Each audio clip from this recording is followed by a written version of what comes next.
అనుశాసనిక పర్వంలో పార్వతీదేవి అడిగింది పరమశివుణ్ణి, కావాలంటే మీరు మహాభారతం ఇంటికి వెళ్ళి చూడండి. శంకర కైలాసం ఉంది, వెండికొండ ఉంది, ఇంత గొప్ప అంతఃపురం ఉంది, శ్మశానంలో ఎందుకుంటారు మీరు అని అడిగింది. అడిగితే ఆయన చెప్పాడు, పార్వతి చేతకాక నేను శ్మశానంలో లేను.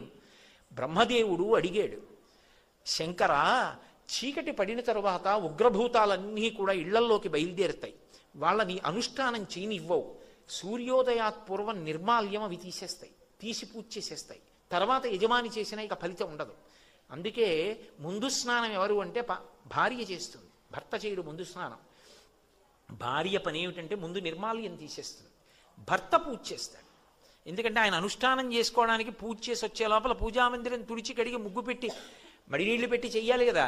నిర్మాల్యం తీయడం భార్య పని. అందుకే ఇప్పటికీ శ్రీకాళహస్తిలో శివలింగానికి ముందు అభిషేకం చేయరు, జ్ఞానప్రసూనాంబకి ముందు అభిషేకం, ఇల్లాలు ముందు స్నానం అనడానికి గుర్తు అక్కడ. కాబట్టి శంకర ఈ ఉగ్రమైనటువంటి భూత ప్రేత పిశాచములన్నీ ఇళ్లల్లోకి వచ్చేస్తాయి. అవి రాకుండా ఉండాలంటే వాటిని కాసేపు తమాషా చేసి అట్టే పెట్టాలి.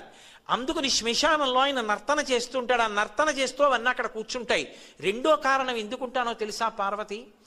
బ్రతికున్న నాళ్ళు నావాళ్ళని కష్టపడి వాళ్ళింటికి ఎడతాడు, వీళ్ళింటికి ఎడతాడు, ప్రయాణాలు చేస్తాడు, రైళ్ళు ఎక్కుతాడు, అక్కడికి ఎడతాడు, ఇక్కడికి ఎడతాడు, విమానాలు ఎక్కుతాడు, వాళ్ళింటికి భోజనం అంటాడు, వీళ్ళింట్లో పలహారం అంటాడు, అన్ని తిరుగుతాడు. సరదాగా అలా వెళ్ళొద్దామని ఎవడైనా రుద్రభూమికి ఎడతాడా? ఎవడు వెళ్ళాడు. కానీ అంతా అయిపోయిన తర్వాత రుద్రభూమికి తీసుకొస్తారు. తీసుకొచ్చిన తర్వాత నేనని ఇన్నాళ్ళు ఇన్ని ఫెయిర్ అండ్ లవ్లీలు రాసి, ఇన్ని ఆల్అవుట్లు పెట్టి, ఇంత ఏసీలో ఇంత పరుపు మీద పడుకోబెట్టిన శరీరం కట్టెల్లో కాలిపోతుంటే చూసుకుంటూ ఉంటాడు జీవుడు.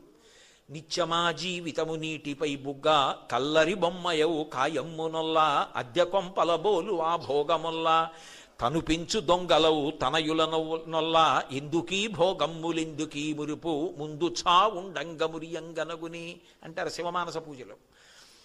ఏడుస్తూ నిలబడతాడు, చీకటి పడిపోతుంది, కపాలమోక్షం అని తల పగిలిపోయి చప్పుడు వస్తుంది టప్ అని. కాటికాపరి సంజ్ఞ చేస్తాడు వెళ్ళిపోండి అని.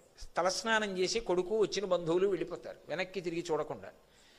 తాను ఒక్కడే నిలబడి ఉంటాడు, చీకటి పడుతూ ఉంటుంది, దాటి వెళ్ళడానికి లేదు. అయ్యయ్యయ్యో వీళ్ళందరినీ నమ్ముకున్నాను, మా ఆవిడని ఇంత పిచ్చి పెట్టుకున్నాను, కాయము వీడి జీవుడితి కంపిత చిత్తత నీకు చుండబో నాయనయంచు ఎచ్చు నిజనందన నందినులైనుగా నికందోయిని భస్మముల్ తొలుత దుఃఖమహంబుని చొచ్చు పత్నియన్, కాయము వీడిరారు కథ చేసిన కర్మము పుణ్యము తప్ప శంకర అని ఏడుస్తుంటే ఓదార్చడానికి ఒక్కడుండడు పార్వతి. చచ్చినవాడు 100 మాటలు చచ్చిపోతాడు భయంతోనని, నేనున్నాను రా బెంగ పెట్టుకోకు, ఇంకొక శరీరం ఇస్తానులే ఒళ్ళు దగ్గర పెట్టుకో అని ఓదార్చడానికి అక్కడ ఉన్నాను. అంతేకాని నాకు ఇల్లు లేక ఆవాసం లేక